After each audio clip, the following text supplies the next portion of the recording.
First and Now is the official BC Lions podcast, and once again, a presentation of our friends at Tourism Kamloops. Your springtime playground is calling. The trails are ready, the fish are biting, and our patios will be buzzing with anticipation. Grab your gear, call your friends, because Kamloops is calling. Matt Baker alongside Nick Kowalski, and all of a sudden, I tell this to people all the time when they ask about the long stretch and being here 3 weeks, being away from home, all of that. Once we get through FanFest weekend, you get the sense it's really gearing up. We're in the stretch drive, and a couple of days are really going to be knee-deep in preparing for a football game, Lions at Stampeders. But, we're on the back nine here, so to speak. I mean, off the top, it is game week. It just feels good saying that. It is. You're right, because it's the FanFest celebration always happens the exact same weekend, and it's the Saturday of May long. Obviously, a long weekend that makes it easier for everybody to come out with their families and just make the traveling easier overall, right? But then Sunday is more of a relaxation day for pretty much everybody, I would say. Even the operations, I bet, has maybe their lightest day of the whole training camp. And then on Monday, which is the May long Monday holiday, that doesn't exist for us because we're back at it, 4-hour practice. They got meetings all day. They're right back into it, and they're preparing for the Calgary Stampeders, or more so preparing for their own evaluation and scheme and how they're going to line up and all that. And then, but there is an opponent that comes with it, and that's Calgary, and I'm sure they're going to watch a bit of tape, but it's exciting. Yeah, Rick Campbell and every coach will tell you, evaluation might be the biggest goal here coming up this weekend, but you're strapping on the pads. You're finally hitting someone in a different colored jersey. You want to win. You always want to win. And hey, you want to plant that bug in the Stamps' ear. I'm guessing because they're the home team, we might see some more of their starters. You might just want to remind these folks, okay, you've had to come to our house the last 2 Novembers, and it didn't go well so well for you. But they're going to have a strong sense over who's going to be sticking around here Saturday, Sunday when they're breaking it down. But it's an exciting few days here, that's for sure. It kind of hit me a bit today too at Monday's practice when there's another kind of skirmish, and I thought to myself, at the same time, these guys are literally hitting each other for hours straight every single day against the same people. Yeah. After a while, you're going to get sick of the person in front of you and whatever move they try on you. So like you said, they will tell you this. The players always speak about this. It just feels good being able to hit somebody else and competing for and representing the BC Lions. Yeah, and we've given some highlights of some players we like, and we're 9 days into this now. The lights are going to come on, so to speak. We're going to see what a game situation will do for some of these guys, because there's been examples. We're not going to single out anyone from past years, but there has been examples of guys who might have been on the bubble. And I'll give you an example. Years ago, a guy like Manny Arsenault was given a number in the 70s in camp, had a great first preseason game on the road, which I think was in Calgary, coincidentally. Earned himself a spot on the roster. The rest is history. But 9 days of full practice with the vets. The scrimmage was on Saturday, and we've recapped that at bclions.com, our training camp reports. And what did you like, though, of the scrimmage? Well, you mentioned this in your recap, and I thought it was very, very accurate that there was plays made on both sides of the ball. It's almost like they were kind of taking turns in terms of making a touchdown catch or an interception or a knockdown or a sack or a big run, right? There was a little bit of everything. And then there's Sean White just nailing everything in sight. Well, he's in mid-season form. Yeah, so that's a given. But, Christophe Beaulieu, we've been bringing him up a couple of knockdowns whenever he was tested deep. He's someone that's just reeks of a playmaker. The ball, he's always around the football. And then Ed Lee, I thought, had a really good day at receiver. A lot of catches, some tough catches too, right? Was featured pretty often in that offense with the second and third teams. Pete Robertson, he's been knocking down passes all camp, so he had another one on VA in the scrimmage. And another guy that kind of in the Christophe Beaulieu camp is Manny Ragumba, who's just flying around, making a sack, making a knockdown, swatting a ball downfield. So he kind of does it all. So those are names that definitely stood out to me. And then again, I'm just going to echo Sean White. It was nice to see him being automatic again. Yeah, some of these veterans are locked in, and that's great to see. Yeah, I think Stanley Berryhill was a guy, had a long touchdown catch. Percy IJ Obise is a guy who was running hard. Of note, William Stanback took a maintenance day, nothing serious. So Smoke Mizell got some reps in with the starters, and that's going to do some wonders for his confidence as he looks to emerge here with a spot. Again, Lions are bound to keep 2 running backs at least in the fold. Obviously, they're going American at that position. They're all Americans here in camp. So, yeah, again, it's a scrimmage. Not a whole lot of contact, but I just like the approach of this team so far. I mean, pads were still banging on Saturday. Yeah. I saw Ace Ely with a couple of that's another physical plays at linebacker, number 41. If you were there, you probably saw what I'm talking about. And then, I mean, yeah, like you said, Stanley Burial off the top with the touchdown, but then Aiden Eberhardt had a nice diving touchdown in the corner of the end zone. He's been catching a lot of balls all training camp. Hit the Soldier Boy after 2 in the end zone. That was pretty. So his celebrations are in midseason form. And then overall, I think if you're talking about practice overall today, I know Liam made a big point of this, and it was kind of funny that the receivers and the DBs were jousting at each other today. And the entire, if you're listening to this, you know exactly what the DB's arrow celebration is when they all do it together and put their hands up and then strap it in.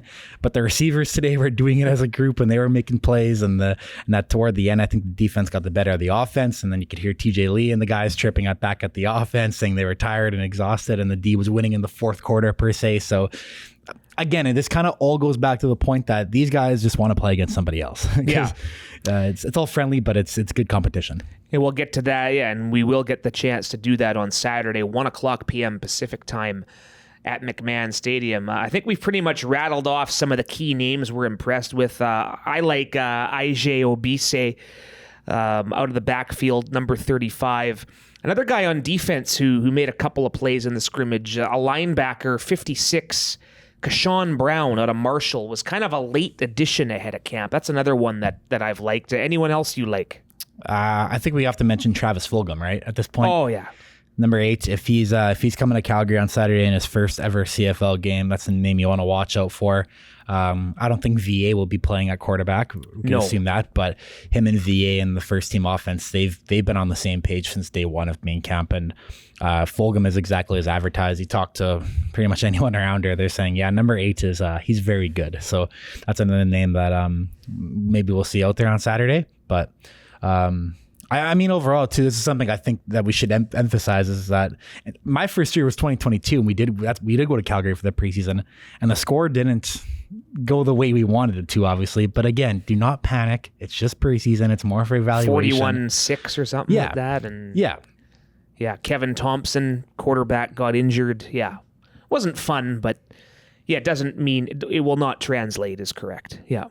Yeah, and in the CFL, too, I think it's kind of a given that the home team does usually win in the preseason because of the abundance of veteran players that they do dress in comparison to the traveling road team. So that's something to keep an eye out for. Do not panic if the Lions do not win this game on Saturday. We're going to hear from Lions Director of U.S. Scouting, Jim Jauch. This is a football lifer. I've been looking forward to talking to him for a long time. Before we do that, though, have to give a shout-out to everyone at the Lions staff, who put in the extra hours and the efforts. The Kamloops residents are great fans who traveled up. FanFest, the Block Party FanFest after the scrimmage Saturday, downtown Kamloops. I had my wife and daughter come up for a couple of days, and we took in that. That was a very fun event, was it not? Oh, it always is. Nice, and it was nice. The weather, we got a little bit of everything for the weather. We got like big rainstorm for 10 minutes, a lot of sun. It wasn't as worse as we thought it was going to be, though, at least, right? Yeah. But yes, you're right. Plan for the worst, hope for the best, right? But it was a cool wrinkle having it downtown this year. You know, the players had to bus in, and then once the players came, it was jam packed in there. And our players, we see it all the time. The fans listening, you if you've interacted with any of our players, you know how good they are with the fans and all the energy they bring. You saw that really made me laugh, but Alex Hollins and Terry Williams with the pom-poms while they were doing their autographs. The husky dog, it actually has I don't have the Instagram name of it. I should. That's bad research on my part, but there was a husky with a BC Lions scarf on. That was our friend Kyle Dunn's dog, right? Yes. Yeah. So Max, Tebow, Kyle Nelson, they were all petting it. There's some cool photos of that. It was a fun day though, out in the sun. You had the Canucks game on to watch too. Unfortunately, that didn't go the way many of the BC folks wish, but no. It was a fun day overall. You had the family out too, so it was great. Yeah, had a couple Coors Lights was a good time overall, and I think it's safe to say that format's here to stay. Yep. And I think the format we're going to roll with on the content side, Sean White undercover. We might have to throw a wrinkle in it next year, but we got him again. Might have to go with someone else next year. Maybe. There's always these first years. But it was brilliant. Yeah. Head to our YouTube, our X, Instagram accounts, and he duped a couple of guys. You got Ryan Phillips. Yeah. So maybe we won't have to change him if he's getting RP still. And it's not even the first time he's done this, right? The Canuck jersey was a cool touch too. So yeah. Yours truly's bucket hat. That's what he had right. on. I actually bought a new bucket hat on Saturday at FanFest. There's a lot of cool new merch. Yeah, I was tempted. It's always tempting going through the merch area. And it's a new era product too, so I'm gonna be repping on the sideline this year when we're out in the sun. Yeah, you're gonna need that at some point. Definitely have a feeling. So yeah, props to everyone for the great job, and our partner BCLC for helping put on another successful FanFest, this time in downtown Kamloops. The T's are calling, speaking of Kamloops. From shorelines to cliffsides, Kamloops' distinct environment will suit any golfer while presenting a unique challenge for all skill levels. You can swing without crowds, the dress code is relaxed, and the vibe is friendly. Kamloops golf courses include nearly 1,200 meters of elevation change where the dramatic topography illustrates a myriad of panoramic views. Golfers are passionate in Kamloops for good reason. Visit golfkamloops.com to look at packages. First and now a presentation of Tourism Kamloops, and we'll get the life of a career scout. Jim Jauch sits down with us here at TRU, Thompson Rivers University, on First and Now. All right, and sitting down in our lavish studio right now, it is our great pleasure to finally, this is someone we've been wanting to talk football with for a long time, Jim Jauch, BC Lions Director of U.S. Scouting. Of course, that was the title Ryan Rigmaiden had before he was named the Assistant General Manager a couple of years ago. And Jim, good to be with you. Thank you. Yeah, good to be with you guys as well. Well, you've been in Kamloops for about a week now, I think, just about. Overall impressions of camp and how you're liking the competition out there.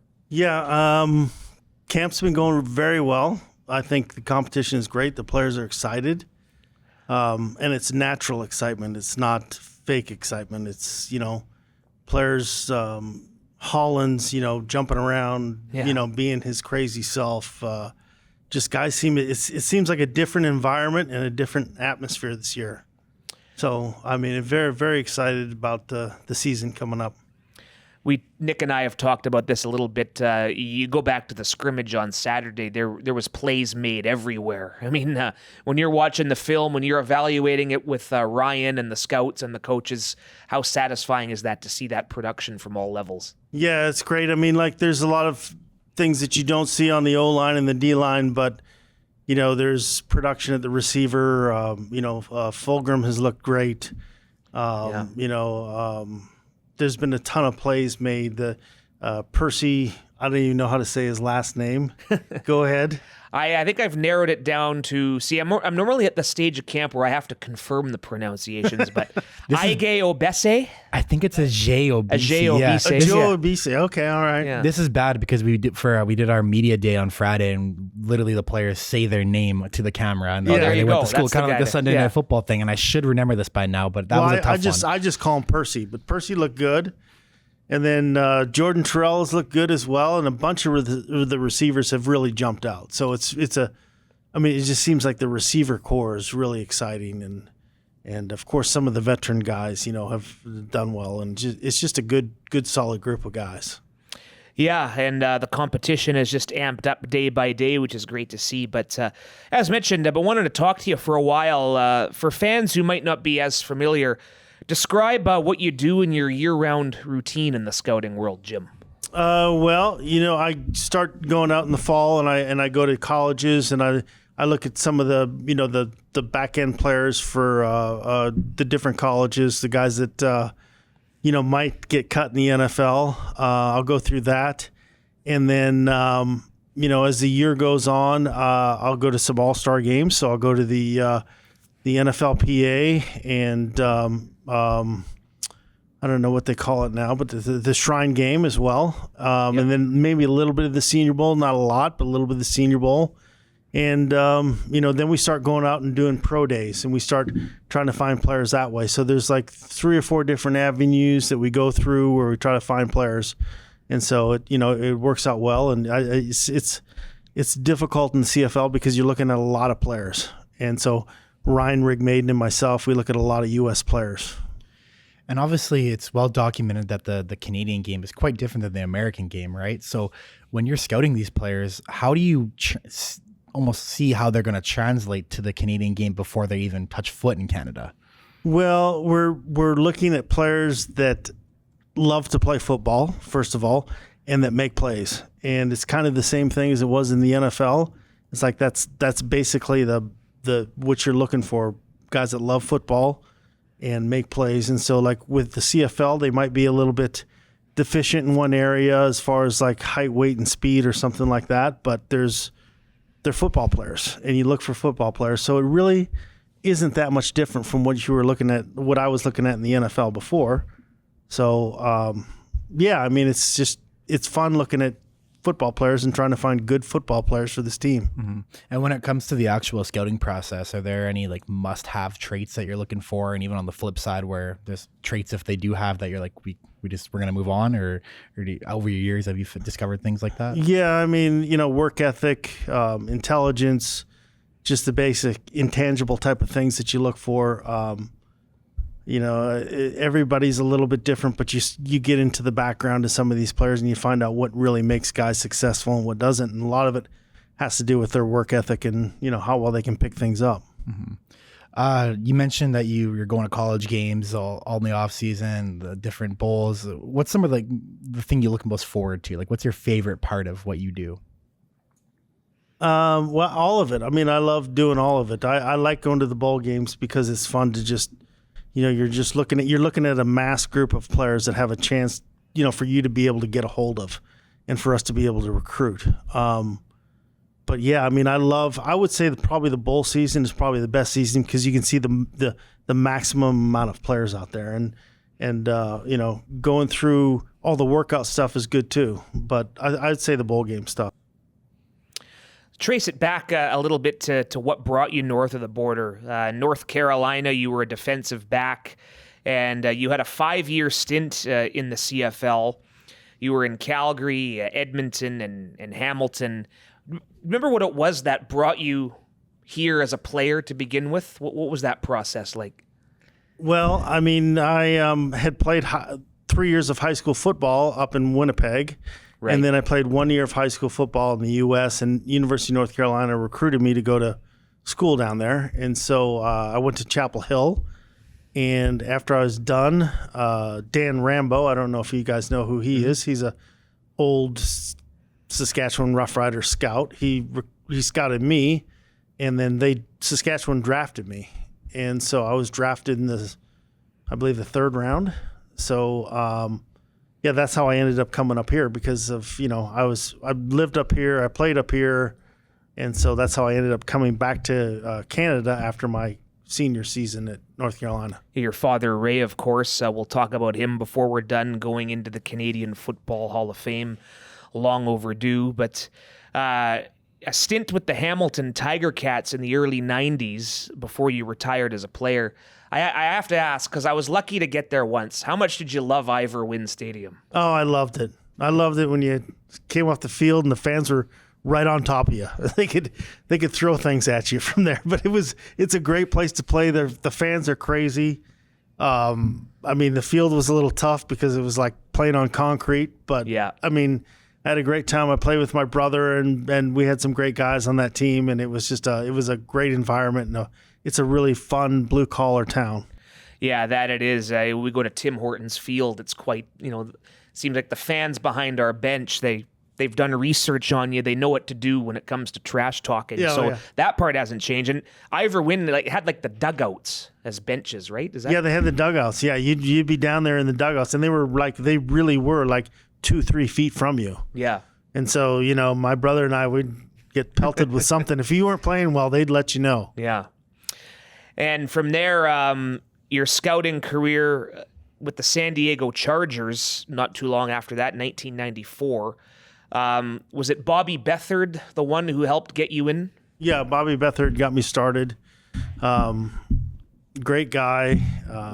He got me started in San Diego and just kind of threw me out there, and I started scouting, and I loved it. I loved it from the second I did it, and I kind of knew that's what I wanted to do for the rest of my life. And so, yeah, I absolutely loved it. But I'm very thankful for Bobby for giving me my start.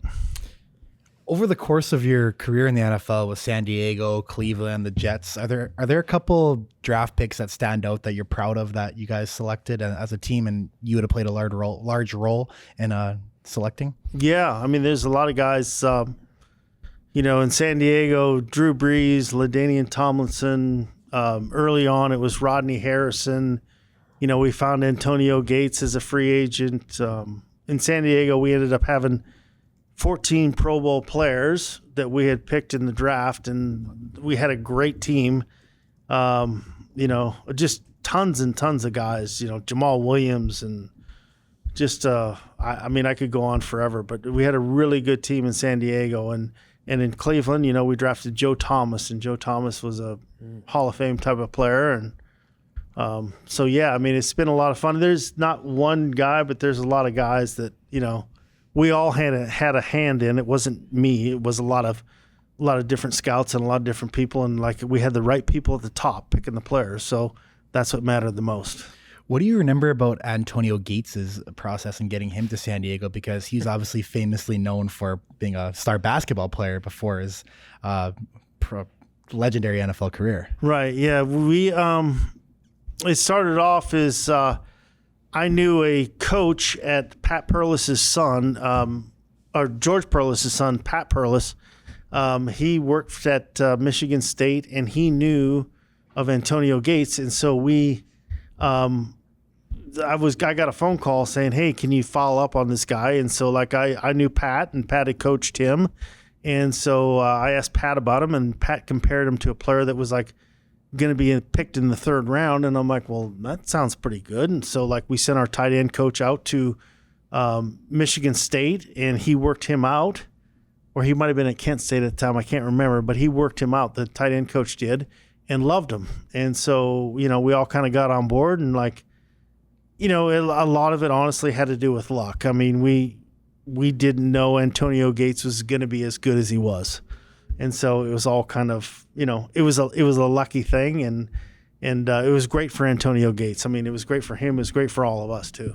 So from there, you end up coming back north eventually. I think there was a stint with the Toronto Argonauts in there. Been in your current role at the Lions since 2022. What brought you back? Honestly, this is something that I always wanted to do, and I'm getting a little bit older, and I love the CFL. I love the game, and it's what I grew up with, and this is where I belong. And I'm working with some great people, the best people I've ever worked with, and Ryan and Neil and Coach, all those guys. They're really good people, and that's what I'm most excited about. And it's a really good team we have here. So. Yeah, I mean, I got lucky. You're also someone who's not with the team during the season, but you come here for a month with Kamloops, and you hear all this talk about the culture here and how good it is with the team. How exciting is it to see that now in person and see the team all develop together when it comes to culture? Yeah, I mean, it's different when you're away from the team and you're sitting there watching tape at home, and you're watching the team practice at home. But yeah, getting here and being around it all the time, I mean, it's fantastic. It's been great, and it's just it's different from what it's been the first 2 years that I came up here, and it's exciting to see. And I don't know where it's going to go, but I think we're doing really well, and I'm excited for it. One area that's impressed me is the defensive line, of course. When a Christian Covington just lands in your lap 6 days before training camp, that's pretty good stuff. But I mean, the Matthew Betts loss will be tough to overcome, but we land Pete Robertson in free agency, and just seeing that first unit group mesh, how excited are you for them? Yeah, I mean, it's a great group of guys. You're right. It's Matthew Betts is a great player, and I wish him nothing but the best with Detroit. But Yeah, we've got a good group of guys coming in and back and filling in. So, we've got some depth and we've got some size along the D line, and I think that's really going to help us. We may not have Matthew Betts, but collectively we're going to have a good group of players that are going to be able to get to the quarterback. And so that's exciting too. So it's going to be a little bit different, but we're still going to be able to do it. And I know it's not what you're involved with directly, but was talking to both Ryan and Rob Ralph about this Canadian draft class, probably as deep as we've ever had coming into camp. How much do you concur with that assessment? Yeah, I mean, it's a great class. Like all the DBs, the safeties, I mean, they've done a great job. Rob has done a great job. Ryan and Neil and Coach, they've all done a great job finding Canadian talent, and that is a huge part of what we do. My dad was always a big believer in making sure that we had the best Canadian players, and that gives you the best chance to win. And so, we're very excited about the class that we have. I mean, it's just we've built on the depth, and the depth is what is key. And so, we've done a great job of getting the depth in here, and the Canadian talent is a large part of that. What was the relationship? How did that start with Ryan Rigmaiden? Was it just being on the scouting trail, you guys working with different teams, or how'd you get involved with Ryan? Ryan and I had known each other. Ryan's a friendly guy, as you know. Oh, yeah. And, we kind of known each other just through scouting circles. We've been out to pro days together. We have mutual friends in the NFL, and we kind of knew each other through that. Just try to help each other along. And, just happened this job opened up, and, Ryan asked me if I'd like to join in. And so, we just knew each other from scouting. I mean, it's a pretty small world. So, it's been great though. That's how we met, just in the circles. We also learned today, May 20th, that Ryan Rigmaiden is faster than Neil McAvoy, right? Where does that rank in terms of one of the craziest things you've seen in terms of football hubs going competitiveness? That might have been the top training camp story of the year right there. I mean, Ryan and Neil going toe to toe. Did you pick a side? I try to stay out of it as best I can, but I mean, it was funny though. And the best thing was when they hosted Ryan up, and he was like some kind of big movie star or something. He just won the championship. He had the wristbands, the headband. Yeah. He was all decked out and ready to go. So that video, Neil gave us permission to post it, so we're not going to be apologetic. But just seeing him blow a tire there, it was scary at first. Neil claimed he was diving to the finish line. Neil was coming back. I mean, I think Neil would have won that thing. Yeah. If he had one more step in him. He had one more step. Yeah, you got to have those moments of levity in camp too, right? Oh my gosh, yeah, you have to. I mean, that's what, that's all the good teams have that. So, yeah, it was a lot of fun. It was a great thing. So what's next for you after Kamloops? NFL camps, safe to say, is a big part of the agenda? Yeah, I'm going to start brushing up on some of these NFL guys and getting ready to go to some of these camps, and then just that's basically about it. Just get ready to go, and that's a lot of work in itself, and you have to be prepared going out there. So you have to research all the players and kind of know where you're at and trying to find the best guys there. Yeah, it's the best part of the year for guys in your position, that's for sure. And we wanted to congratulate the family one more time. This is long overdue. I don't know why it's taking this long, but your father, Ray, of course, Grey Cup champion, Anna Stukas winner as Coach of the Year. You mentioned the Winnipeg connection, but Edmonton is where he spent a lot of his time as well. What goes through your mind when you think of Ray Jauch, Canadian Football Hall of Fame? Yeah, no, I mean, you're right. It's been a long time, and we're very excited for him. I mean, it's a great thing. It's just something that our family loves. And like I said, we've always loved the CFL. It's been a huge part of all of our lives, me and my 3 other brothers. And so we're very happy for him. And, he's getting up there in age, and, so I don't know. I can't thank those guys enough, and all the people that helped to try to get him in there. We're very appreciative of everything. And I know Nick and I, we talked about going to Hamilton. We like to go up and see the bus at Tim Hortons Field. That's where they have the Hall of Fame and Museum. I'm not sure if you knew this, is pretty much relocated to the club level, and it's I always make a point of walking through there now. It's just I'm like you. I've grown up with this league, and it's a special thing to see.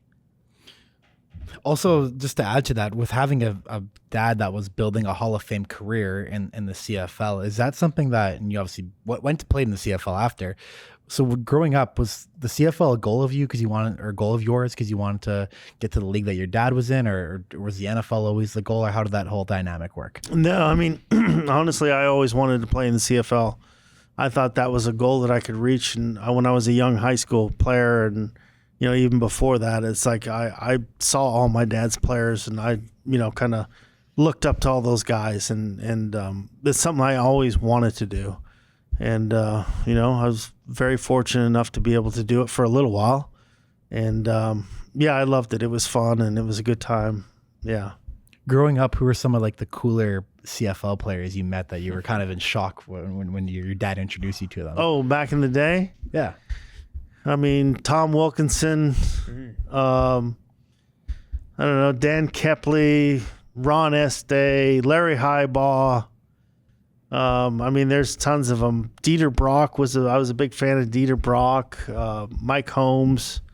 I mean, I could go down a massive list of guys that were just, Rick House, Joe Poplawski. I mean, I could go down a list of guys that are just I really looked up to, and I was fortunate because I could be a ball boy too, and so I was hanging around practice and hanging around those guys all the time, and it was good to be a part of those guys. Of course, we just finished a series of BC Lions Grey Cup rewinds, and 94, Don Whitman and Dan Kepley was his color man on CBC. Yeah. So there you go. Yeah, Dan Kepley had a heck of a career. Yeah, it's legend, and I know Edmonton's celebrating their 75th anniversary this year, and going to be bringing back some pretty good legends, including one watching us, Larry Ruck. We have an audience today, Larry Ruck. Larry Ruck, who I played with, and great guy and good friend. And we got a chance to catch up today. He's living in Kelowna, and so we had lunch together, and it's been great catching up. It's been a long time. So, I had a lot of good guys with Larry when I played in Edmonton, and it was a lot of fun. So the CFL is a fun league, and, guys like Larry make it fun. Absolutely. And he timed it out to watch your media debut here this season. So there you go. Jim, this has been great. I've been wanting to do this for a while. Glad we've done it. Can tell how passionate you are. And let's get back to glory this year. All right. Yeah, let's do it. Thanks, guys. First and Now continues the official BC Lions podcast, a presentation of Tourism Kamloops. The patios are calling. After a day filled with adventure, there's no better way to unwind than on one of Kamloops' sunny patios. Our locally owned eateries and cozy coffee shops serve up more than just delicious bites and sips. They offer a taste of our homegrown hospitality. So, what are you waiting for? Hit a couple spots in our time here. One of my good buddies lives in town. We watched one of the Canucks-Oilers games at a Molson establishment on the Rocks, one of our favorites. Yeah, good place to escape campus and enjoy some fun. Well, even the other day when we talk about the food that we get every single day. So one of the breakfasts I had to escape and go to Tim Hortons for to get some sour cream glazed donuts. Oh yeah. So. But yeah, we've been getting around a bit. We had a nice night out with the fellas on Saturday night after FanFest too, which is nice when all the staff comes up. You get to all be together and enjoy a night out on Kamloops, and that was fun too. So no complaints. Yeah, looked like some good times were had there. Oh yeah. Let loose a bit. You got to, yes. Blow off some steam. We're working every single day. A bunch of us, we had some great staff members up here, like I was saying. It was good to hang out with George Chaika on Friday night, among others.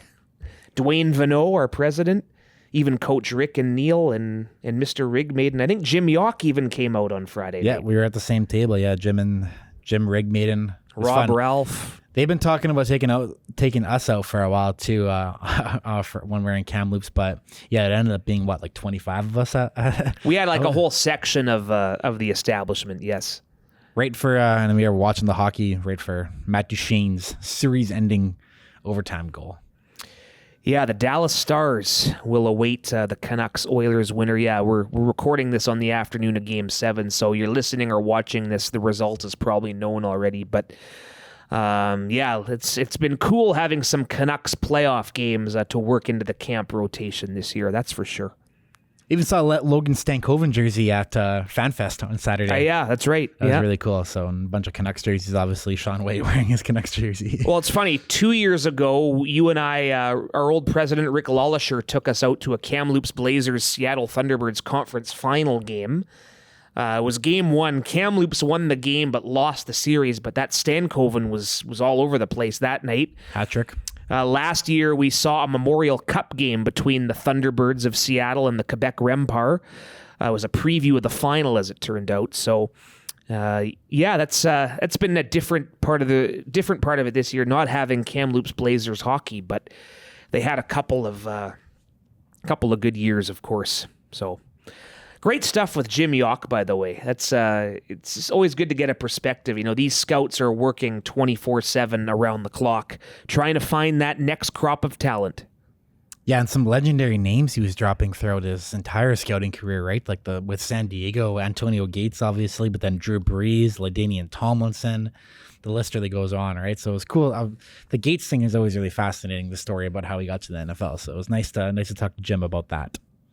Yes, and it's always good. It's kind of a cool scenario here. We're all in camp together, and we're all close, tight knit. Everyone's approachable. We can ask these guys questions, and they trust us, and just makes the camp life all that more better. All right, before we're done here today, we're going for it or punting. I'll let you start, Nick. What are you going for? We got to go for Game 7 tonight. Game 7s overall. That's my overall, go for it. Yeah. Game 7s, we saw 2 yesterday in the NBA. I mean, it's the playoff season, right? So there's a bunch of them coming up, but there's obviously kind of bring the leader that Edmonton and Vancouver are going for Game 7 tonight. I think we're doing a question of the day right now for our content. That'll be out by the time you're seeing this, and like you said, the results will be over by the time you're seeing this. And unfortunately, I do think the Canucks' time is coming to an end. So you can make fun of me if I'm wrong, but I think the Edmonton Oilers are taking this one tonight, unfortunately.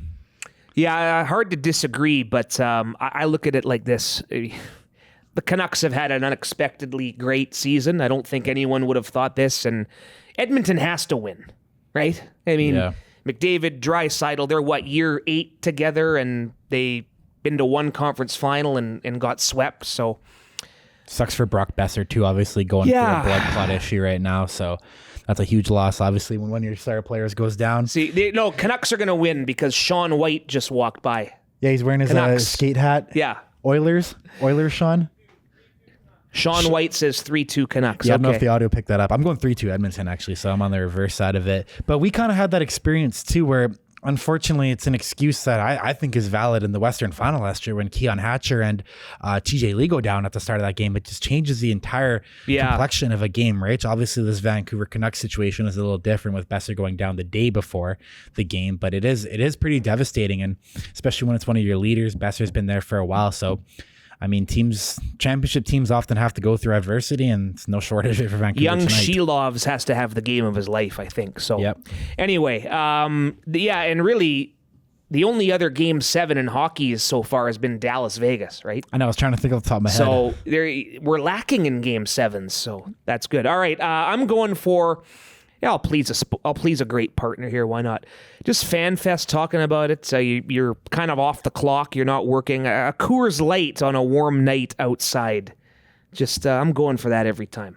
Even the White Claws there too. They had a little bit of everything. Yeah. So we got to enjoy some of those after we were off the clock. And yeah, I'm with you there. The sun's shining. I got some nice tans now too. I think all the players got some nice tans as well too. So it's been nice being out in the sun. I think we got a bunch of cloud coming in though. So made the most of it.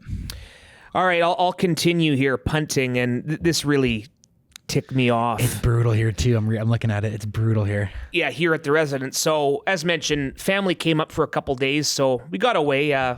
stayed at the Sandman downtown Kamloops. Good partner of ours in training camp. We'll be back there for a big sponsor lunch toward the end of camp next week. So a lot of young kids, a lot of teams, a lot of tournaments. This is the tournament capital. It's great. I love it. I love seeing these kids having the time of their lives. I was there once going out of town to play baseball and stay in a hotel. You just think you're on top of the world, but honest to God, if you're only going up or down one floor, don't waste time on the elevator. Within the span of 20 minutes, I was in the elevator twice. The same group of youngsters came in, and this went up and down one floor. God, I had to get that. I'm punting that. Well, I live on my building. I'm on the 7th floor back home in Surrey, and I will always take the stairs if I'm going down. I think there's just no point, especially, but sometimes you do get the second floor, and it's the worst. And what takes up more time. What made matters worse, the Sandman had 3 elevators. One of them was out of order. So there's only 2 working, and that slowed it down. Hey, likewise here, anyway. Actually, the middle one's out. So is it actually? Yeah, hopefully we got the dorm staff on that. Doesn't seem as busy around here this year, though. So it's pretty much only us and the wildfire service people here now. There's no really funny tournaments going on. The example I always use is the skip rope. Yeah, the national championship that was 2 years ago. Yeah, 2022. Yeah. It is funny though. We've been doing obviously some Arrow Up content these past couple days, and before I was waiting to go into a meeting room, which you will all see in Arrow Up soon to come for training camp. I was hanging out with just Alex Hollins, Terry Williams, Taekwon Mizell, Justin McInnes. We were just kind of waiting for the offensive meeting to start. We were just sitting in the bleachers at the Hillside Stadium there indoors, where there's a basketball court in front of us, and there was a pickup game going on. And Alex Hollins was pretty much commentating it, good and bad. It was really funny. And then I actually asked Hollins, I'm like, hey, you see these guys before out here? And he's like, nope, just want to add to it. And he was yelling, he was singing when they were making shots. So if you're going to play pickup basketball at TRU University, you will have an Alex Hollins either cheering you on or heckling you, depending on how your performance goes. So just get ready for that. Yeah, that's always some good comic relief while we're up here in camp. But yeah, from my punt, it's kind of on the topic of Game 7 too. We saw the Minnesota Timberwolves take down the Denver Nuggets, and man, this Anthony Edwards on Minnesota right now, he's like this budding superstar. It's a stud, yeah. First overall pick. He reminds me a bit of like a Kobe Bryant with the Mamba mentality, but you see this all the time. You see this in every sport where people get mad at what I like to call confidence. And I'm kind of referring, or what I'm getting at is when people celebrate or athletes celebrate or brag or show off, people get really mad at it a lot of times, right? They're like, oh, I'll have some class, or too cocky. And obviously there is a line, but I think the line is too low in my point. It has to be raised because people are getting mad at Anthony Edwards for, talking to the fans when, again, we've experienced it too. Fans say ruthless things that cross the line too. And by reading Anthony Edwards' lips, he was not crossing any sort of line. At the end of that game too, this is one I don't like too, when people are like, oh, I hate when they celebrate or all that stuff, or they show off. And it's like, at the end of that game, there's a Jaden McDaniels on the Timberwolves tries to, like, they're kind of running out the clock, but he tries to do like he threw the ball off the ground and almost tried to dunk it, and he got blocked. And then Jokic comes over to him and gets mad at him for showing off, I guess, and not winning with class. Yeah. But at the same time, Jokic was just taking off his knee pads or his shin guards at half court. And my whole take with this is that if you don't like somebody celebrating, stop them, right? Yeah. So it comes to football with the DBs celebrating, the receiver celebrating. If you don't like that, stop it. That's the easiest way. Here's what I think a lot of people who they lose sight of, especially, I hate to say it, people who just sit and watch. They've never played sports. It's emotion. It's a split-second reaction. Here's an example I'll give. The Jose Bautista bat flip all those years ago against Texas. Hey, this was a guy who had never had this type of success. He hits a big home run. He reacted a split second. That's all it was, right?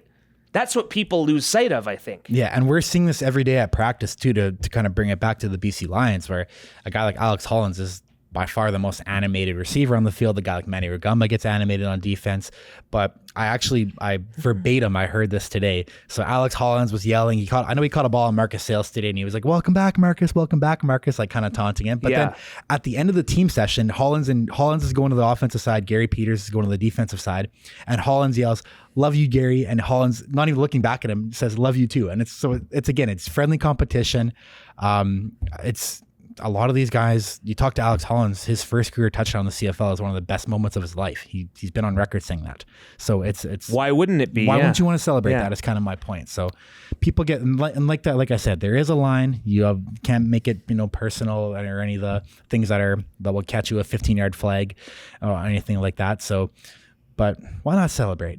Show it. Be confident. It's emotion. It's an emotional time, right? Yep. I'm with you there. All right. We're going to do another episode after preseason, I imagine. Next time we do this, we're talking about a Lions game. How good is that? Another game coming up, too. We're back in the swing of things. Yeah. All right. Be sure to subscribe, rate, leave a review. All of our training camp coverage is on YouTube, X, Instagram, bclions.com. We are everywhere. For Nick Kowalski, I'm Matt Baker. We thank Jim Jauch again for joining us. And thanks to our great partner, Training Camp, and for the podcast, Tourism Kamloops. Trails, patios, golf courses.